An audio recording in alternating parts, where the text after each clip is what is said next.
foi adaptada.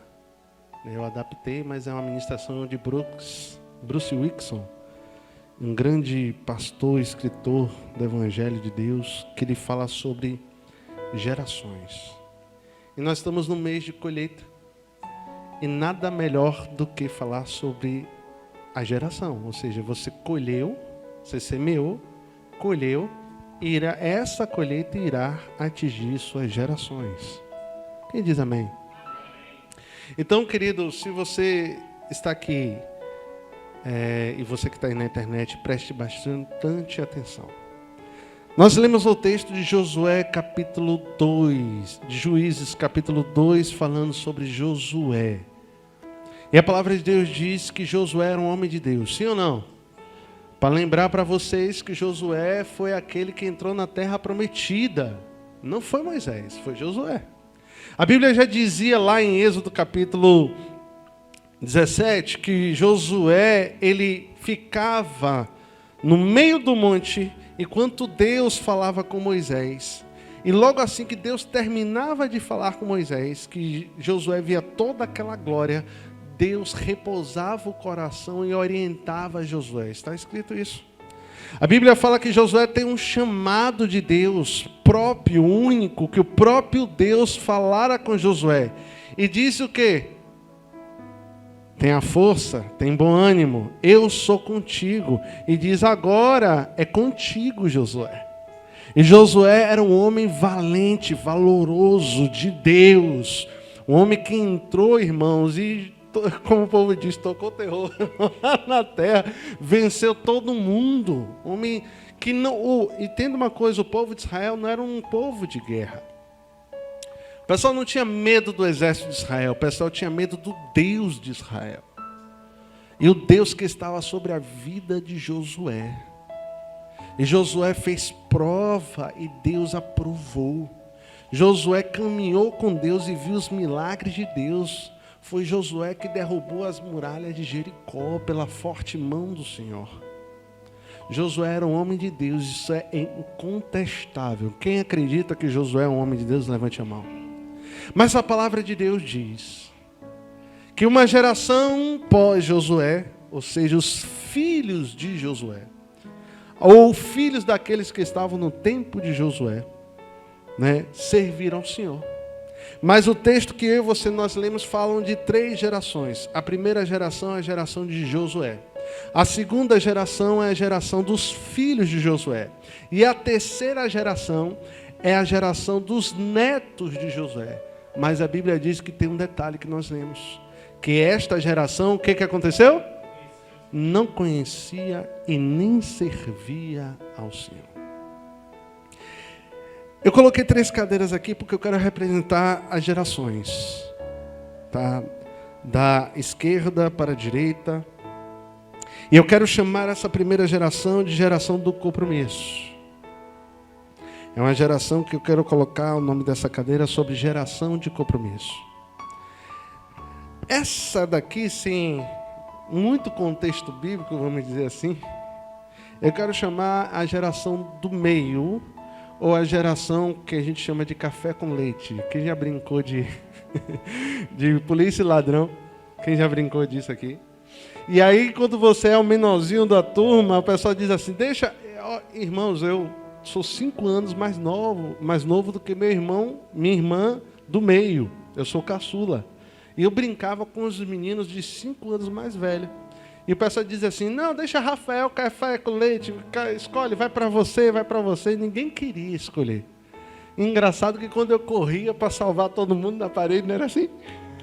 Que eu batia, fazia um sacrifício, que eu disse, ei, venci. O pessoal, não, você não, porque isso é café com leite. Ai, irmão, aquilo ali. Então essa é a meia portuguesa, meia calabresa, o café com leite. É a geração do meio, que fica em cima do muro. E essa aqui é a geração da crise.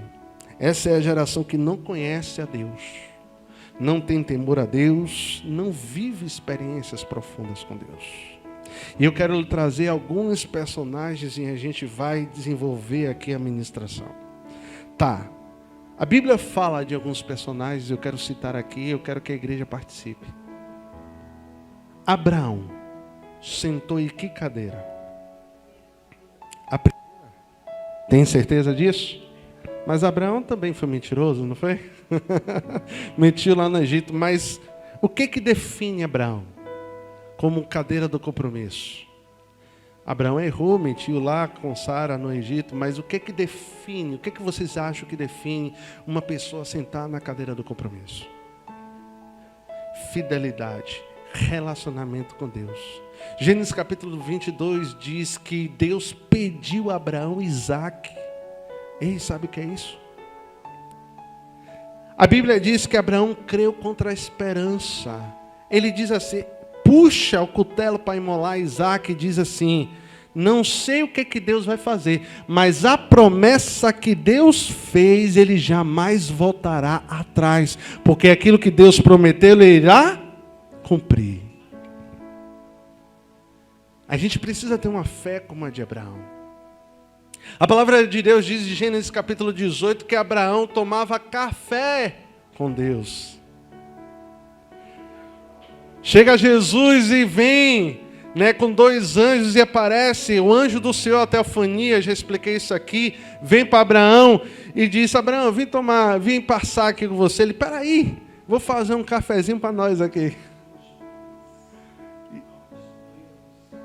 Exato.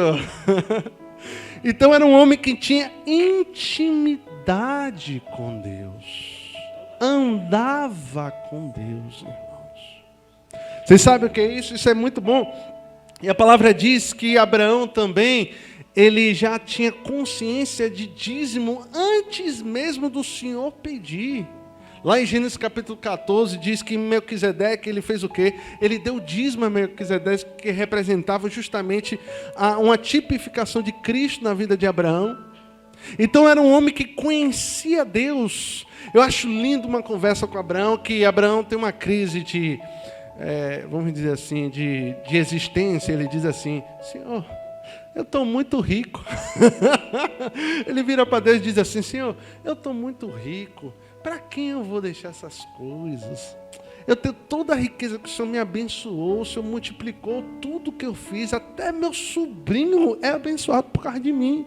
Mas eu não tenho ninguém, eu vou deixar para quem?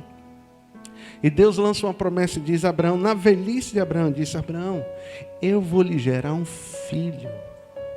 E você será como as estrelas dos céus. Você tem capacidade de contar as estrelas dos céus? Não, Senhor. Você tem capacidade de contar os grãos de areia? Não, Senhor.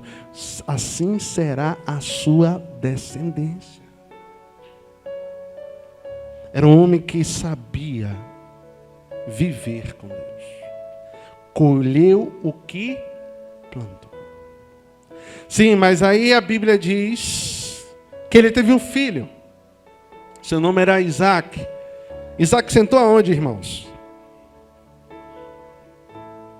Na mesma cadeira? O que você sabe de Isaque? Não é Isaque, não. Mas o que você sabe de Isaque? O que Isaque fez?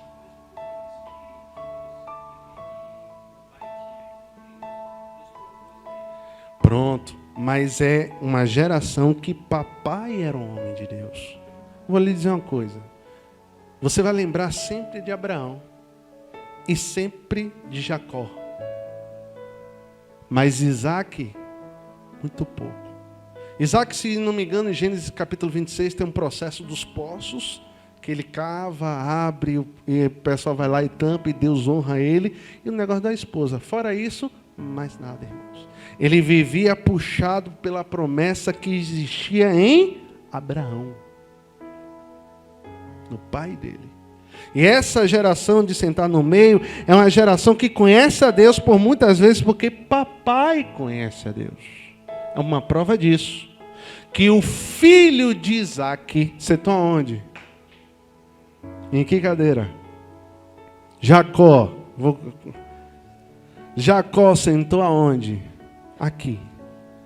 A palavra de Deus diz que Jacó era enganador. Era tão gente boa que o irmão dele queria matar. Fez um comunga com a mãe, roubou a primogenitura do irmão, seguiu a sua vida até que ele tem um encontro com Deus. Lá em Peniel, ele dizia assim: não sabia que o Senhor estava aqui. E depois ele volta a ter um outro encontro com Deus. Aí Deus precisa mudar o nome dele. Sai de Jacó para Israel. Por quê, irmãos? Porque esta geração é a geração da crise. É a geração que não houve um investimento de Deus sobre a vida dela. Entenda, enquanto o pai Abraão, o vovô Abraão orava, Isaac pegou a promessa de, vamos dizer assim, de sobra, mas Jacó já estava precisando roubar esta promessa, porque ele não sabia o Deus que ele servia. Porque ele sabia que papai orava, porque vovô era um homem de Deus. Isso é muito sério. Porque eu estou tentando dizer para você que nós somos responsáveis pela próxima geração. Porque aquilo que nós estamos semeando, não somente nós vamos colher, mas as nossas gerações também irão colher. Precisou Deus mudar o nome de Jacó para Israel, para ele poder vir para cá. E ele foi marcado por Deus por causa disso. Jacó nunca mais andou direito, porque o Senhor teve que deslocar a junta de Jacó na coxa, mas mudou o nome dele, porque aquilo ali era um sinal que Deus era na vida dele. Ele teve que sair daqui para vir para cá, mas ele não conhecia a Deus como seu avô conhecia. E a culpa era de quem? Da geração meia calabresa, meia portuguesa. Da geração que estava em cima do muro. Vamos lá, Davi sentou aonde? Davi sentou aonde? Mas espera aí.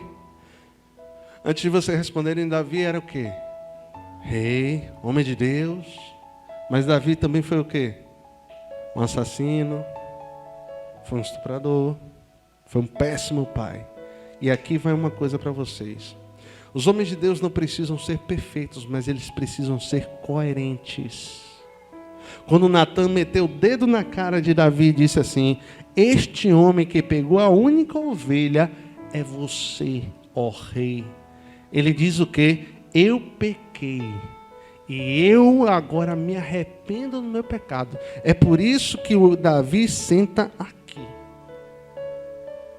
O que a gente vê hoje em dia? Homens não assumindo a sua responsabilidade do pecado. Homens que não querem entender que Deus é um Deus de restauração, que Deus é um Deus de renovo, de reestruturação. Deus não te fez pronto, Deus está fazendo você todos os dias na mão do oleiro. O vaso quebra várias vezes, mas o importante é que Deus está construindo você. O homem que não se arrepende, ele não sabe sentar na cadeira do compromisso. Porque a falta de arrependimento não tem compromisso com Deus. Então veja só, Davi era um homem que conhecia Deus. Sara citou aqui o Salmo 23, que é um salmo de Davi. Só ali existem 7 nomes de Deus. Era um homem que sabia que Deus escolheu ele lá de trás das malhadas para ser rei. E todas as vezes ele lembrou de lá de trás das malhadas. Ele sabia de onde tinha vindo e de onde iria. Por muitas vezes ele vira e diz assim: há alguém da casa de Saul que eu preciso honrar? Imagine, irmãos, por amor ao voto que ele fez a Jonatas. E era o próprio filho de Jonatas que estava lá em Lodebar. Estava esquecido, ele manda buscar na carruagem. Por quê? Porque ele sabia de princípios celestiais que Deus tinha dado a ele. É por isso que Davi sentou nessa cadeira. A cadeira do compromisso. Vamos lá. Salomão. Essa vai ser difícil. Salomão sentou onde? Vamos lá, porque Salomão sentou no meio.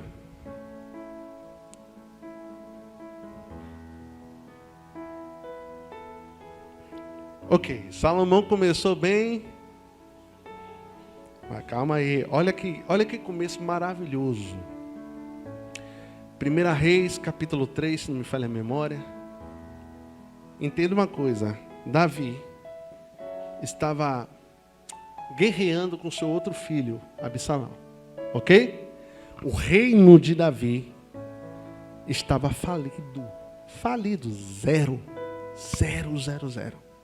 Quando Salomão assume, o reino está falido.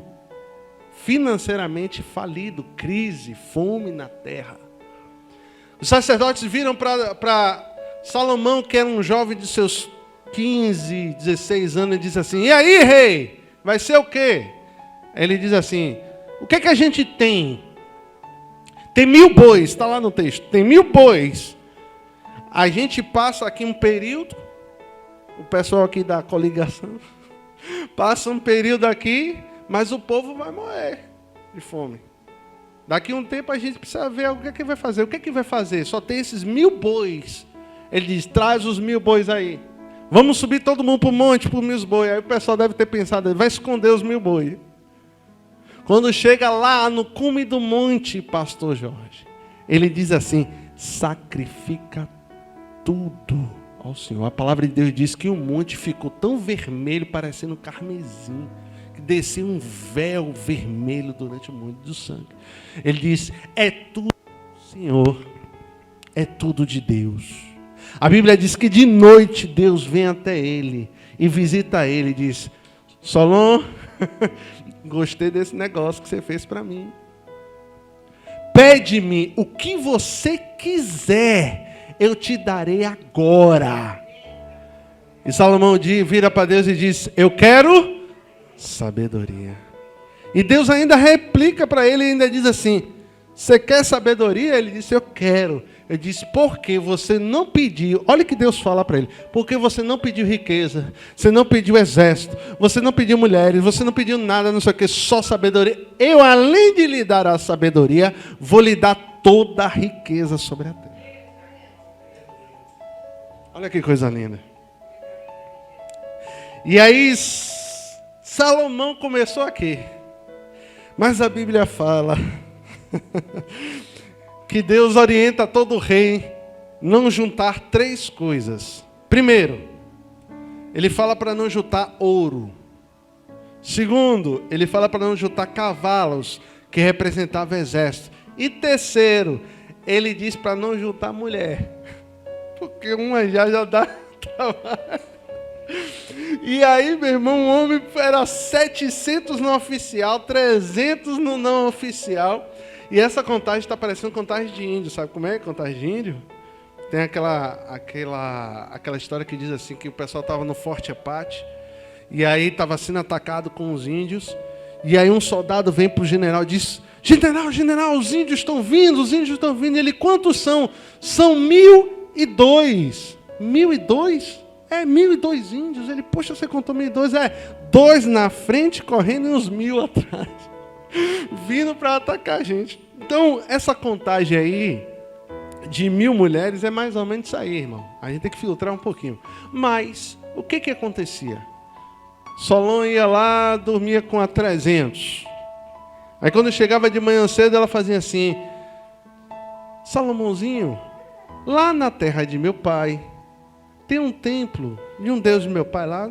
Nada aqui não. Nada aqui não. Mas faz um agrado. Pede ele para reconstruir o templo.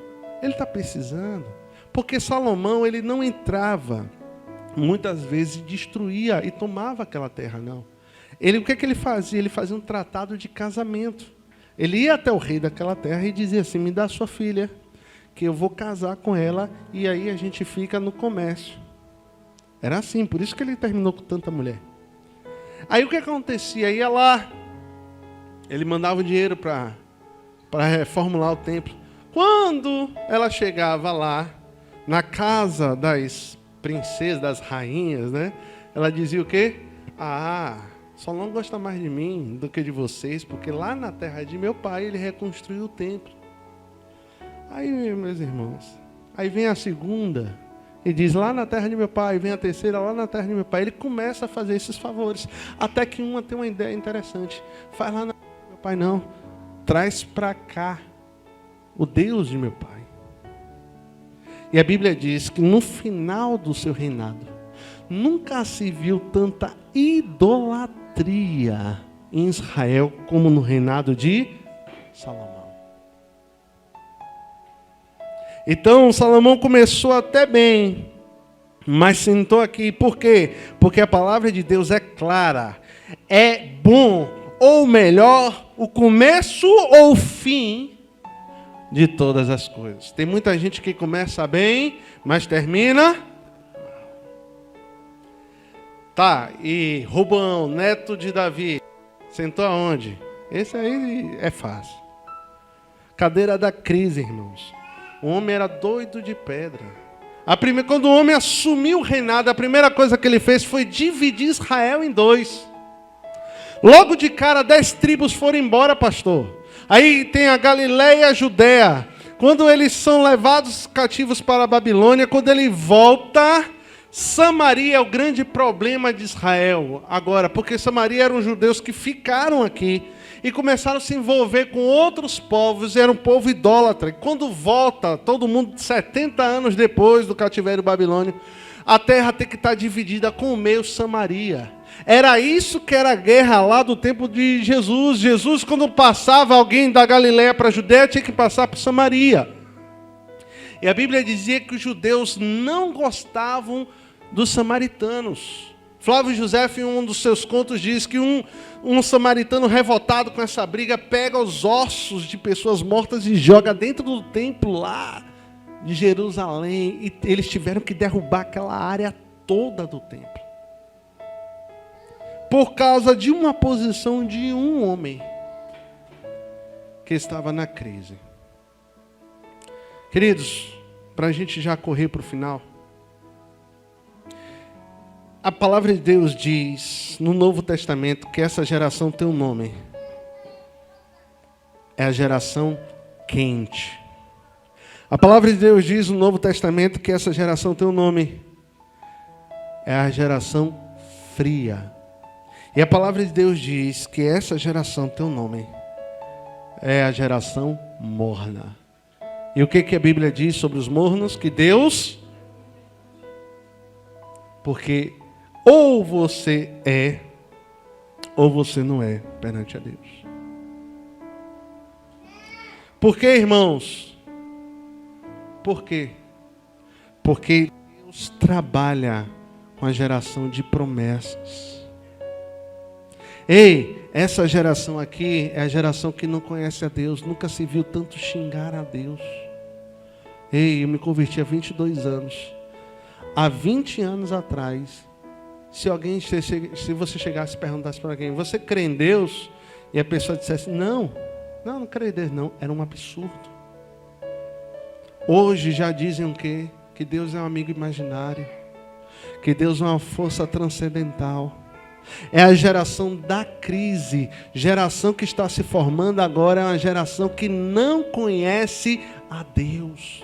Não sabe dos seus propósitos, não sabe dos seus caminhos, não sabe dos seus prodígios, não sabe das suas maravilhas, não andam com Deus. É uma geração de crentes, por muitas vezes, que não tem compromisso com Deus. Ei, eu falei crentes, mas essa geração aqui nem isso crê. Agora, se formou muito... Gerações que não têm comprometimento com a palavra de Deus, com Deus. Essa geração do meio, essa geração está estragando esta geração que está surgindo, porque essa geração quer viver ainda de um produto residual lá de John Wesley, Billy Graham, Benny Hinn. Essa geração que via coxo andar, cego ver, paralítico andar, morto ressuscitar. É uma geração que está vivendo de produtos residuais, mas nós não seremos assim. Nós seremos uma igreja do Senhor que procura os sinais, prodígios, maravilhas, cheia do Espírito Santo de Deus, poderosa no Espírito para fazer muito mais daquilo que Deus tem ordenado, pedido ou daquilo que imaginamos. Nós precisamos ser uma igreja que viva com Deus. Às vezes a gente tem pessoas que procuram resultados. Ei, Deus não trabalha com resultados. Deus trabalha com cumprimento de promessas. Escute. Eu estava vendo aí um camarada que está aí, não vou nem falar para não dar ibope. Está aí na mídia e é coach. Eu já falei isso aqui, irmãos. Cuidado com isso. Cuidado.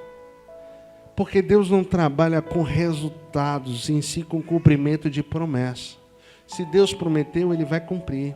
Mas existe o tempo da semeadura, o tempo do plantio, o tempo da espera, o tempo do amadurecimento e o tempo da colheita. Amém? Então cuidado, porque às vezes as coisas que vêm fácil, vão fácil. Às vezes as coisas que vêm fácil não vêm de Deus. Mas entenda, as coisas que vêm fáceis, elas são limitantes. As coisas que vêm fáceis são pequenas, por mais que vislumbre os olhares humanos. Mas as coisas de Deus são eternas. As coisas de Deus foram feitas para ser eternas. Você não precisa de uma colheita. Colheita você pode ter a qualquer momento, o resultado você pode ter a qualquer momento, dependendo do seu esforço. Mas você precisa ter agora uma vida de colheita. E só quem pode dar essa vida de colheita para você é Deus. Então, queridos, hoje, eu não sei se nem encaixa, será que encaixa? A gente está entendendo que quem estiver ali na terceira tem que passar para a primeira. E quem estiver na segunda tem que passar para a primeira. Porque Deus quer que você sente nessa geração do compromisso. Deus tem muito mais daquilo que você imagina do que você pensa para você. Uma vida de compromisso, de colheita, é uma vida onde você vai ver a glória de Deus sobre a sua vida. Uma certa feita o irmão virou para mim e disse: pastor, eu não acredito mais nesse evangelho que está aí. Eu disse: por quê, irmão? Porque é um evangelho que não tem poder. De uma certa forma ele está certo. Sabe por quê? Porque é para a gente ainda ver, cego ver, coxo andar, surdo ouvir, morto ressuscitar. E a igreja que é o canal. Abre em Efésios 3:10. Para a gente terminar. Eu falei isso aqui no PGS. Alguém pode ler do 8?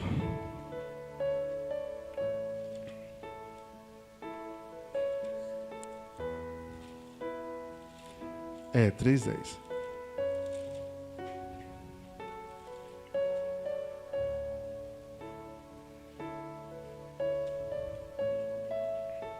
Efésios 3:8 até o 10. Quem pode ler? A mim, o mínimo de todos os santos, de cuidar dessa graça e anunciar entre os gentios, por meio do evangelho, as riquezas e compreensíveis de Cristo, e demonstrar a todos vocês a comunhão do mistério, e dele os séculos esteve o conjunto de Deus, que tudo criou por meio de Jesus Cristo, para que agora, pela igreja, Pela quem? Vai. para que agora, pela igreja, a multiforme sabedoria de Deus seja conhecida dos principados e potestades. Escute. A dispensação, a comunhão dos mistérios de Deus, que seja feita agora pela igreja, para que seja conhecido não só na terra, mas em todos os céus, todos os principados e potestades, pela igreja. Vou repetir, pela igreja. São pelos anjos? É pela igreja. O mistério da comunhão do mistério. Mistério. E aí não é ministério, não, é mistério. Mistério de sobrenatural. Mistério de poder, de graça, de renovação, de prodígios e maravilhas que vem acontecer pela igreja, irmãos. Escute, Eu tenho uma responsabilidade com vocês. Às vezes a gente ministra umas mensagens assim para a gente poder alinhar mais nos caminhos do Senhor. E eu creio isso, que a mensagem de hoje, irmãos, é para que a gente viva mais e mais. Não se importe por muitas vezes daquilo que seus olhos estão contemplando agora, mas por aquilo que Deus irá fazer. Porque a Bíblia diz que a fé é o firme fundamento das coisas que não... Então, se você não está vendo, é porque Deus está trabalhando. É porque se você estivesse vendo, já estava concluída a obra. Mas se você não está vendo, é porque Deus ainda está... Se coloca de pé.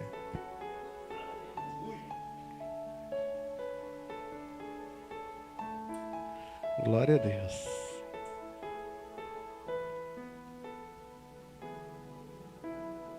Amém. Coloca a tua mão na posição de receber. Meu papel aqui nessa igreja é ensinar o caminho que vocês vão caminhar. Eu quero que cada um aqui seja um profeta de Deus. Que cada um tenha liberdade no Espírito Santo. Por enquanto a gente só está com um culto. Mas quando vier vários cultos, aumentará a responsabilidade, mas também aumentará o poder e a graça de Deus sobre a sua vida. Então escute. O tempo de você sentar na cadeira do compromisso é agora. Se há alguma coisa na sua vida que você precise mudar e sair da do meio, eu creio que aqui não deve ter ninguém na crise.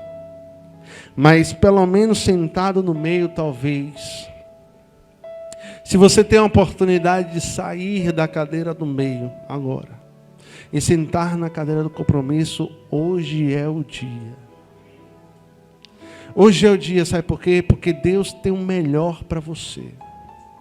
E você só pode viver o melhor de Deus se você sentar na cadeira do compromisso. Foi na cadeira do compromisso que os nomes foram lembrados. Se você citar Roboão,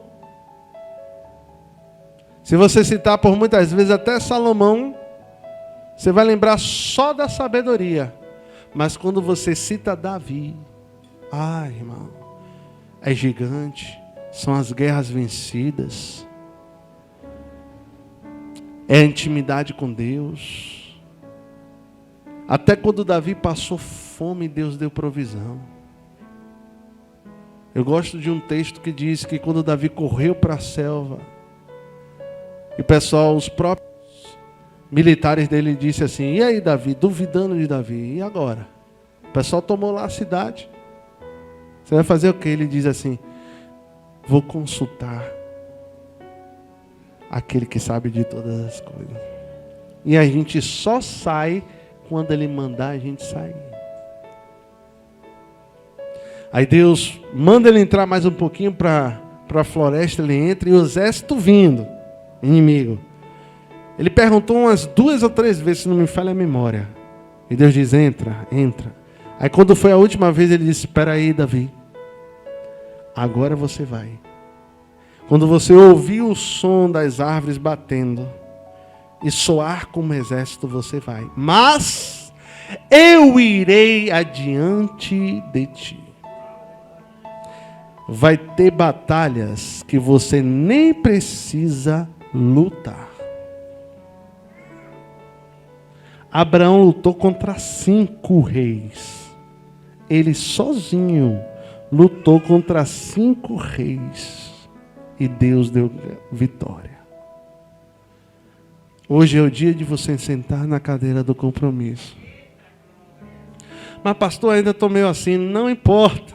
Eu lhe disse, os homens de Deus precisam entender que não são perfeitos, mas que eles são coerentes. Eles precisam desejar sentar nessa cadeira. E o momento é agora.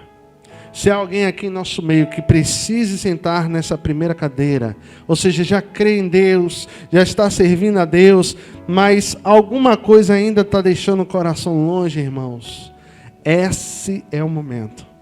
Seja você quem for estiver aqui.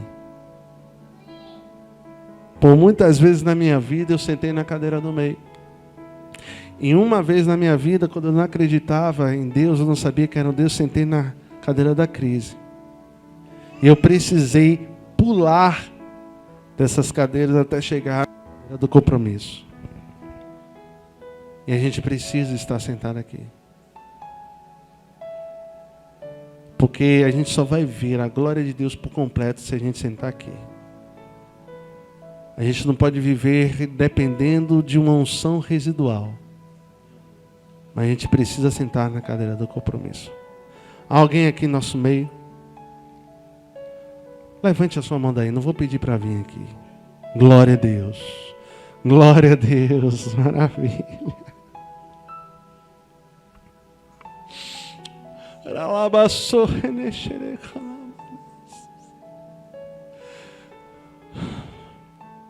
O melhor de Deus. Aquilo que Deus tem reservado, irmão. Escute.